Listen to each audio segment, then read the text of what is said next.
Bonjour à tous. Dans cette vidéo, nous allons aborder la loi d'Ohm, qui est une loi mathématique en lien avec les différentes variables que l'on a vues précédemment, que l'on peut mesurer dans un circuit électrique. Alors, avant de commencer, quelques petits rappels.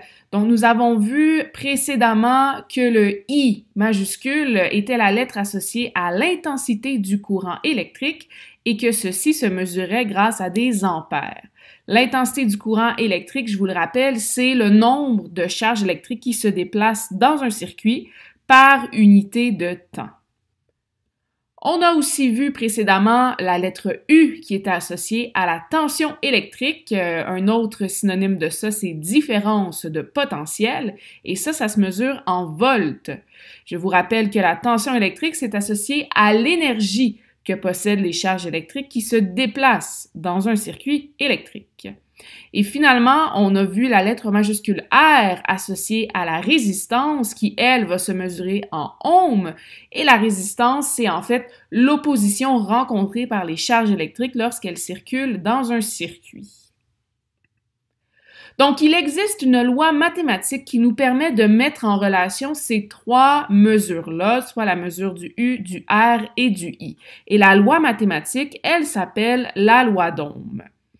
La loi d'Ohm nous dit que la tension électrique aux bornes d'une composante électrique est directement proportionnelle à l'intensité du courant qui la traverse. Qu'est-ce que ça veut dire en réalité? Regardons ça avec une petite animation. Donc, vous avez ici un circuit électrique dans lequel, j'ai la pile ici, les fils, j'ai mis un résistor ici.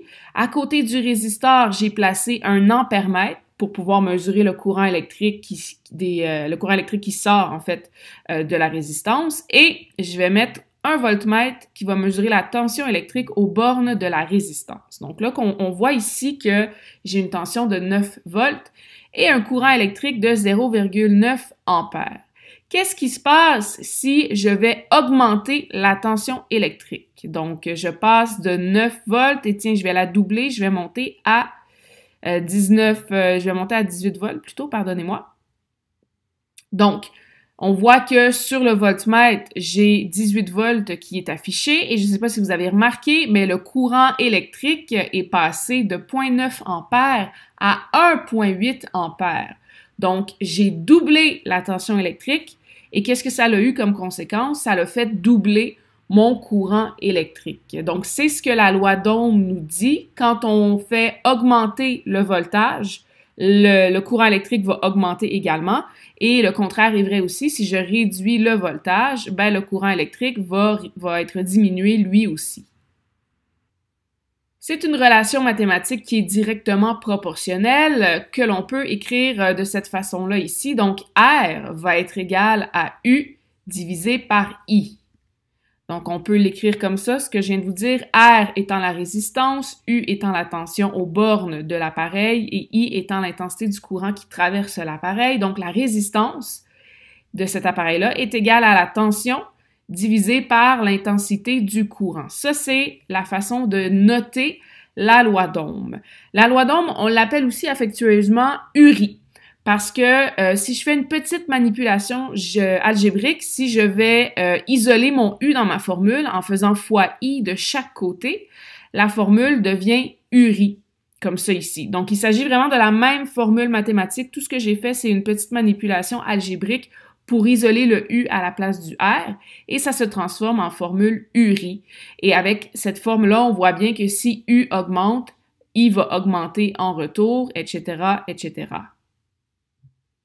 On revient à l'animation où on peut voir la loi d'Ohm en pleine action. Donc, le résistor ici, il y a une certaine résistance en ohms qui lui est associée.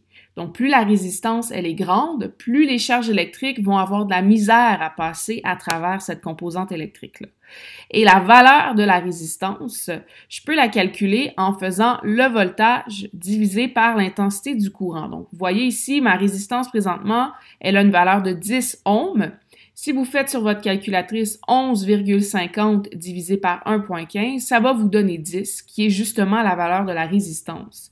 Si j'augmente ma résistance, vous allez voir que Tranquillement, les charges électriques ralentissent, donc il y a moins de charges électriques qui circulent par unité de temps et c'est pour ça qu'on a vu le courant électrique qui a baissé, qui a chuté.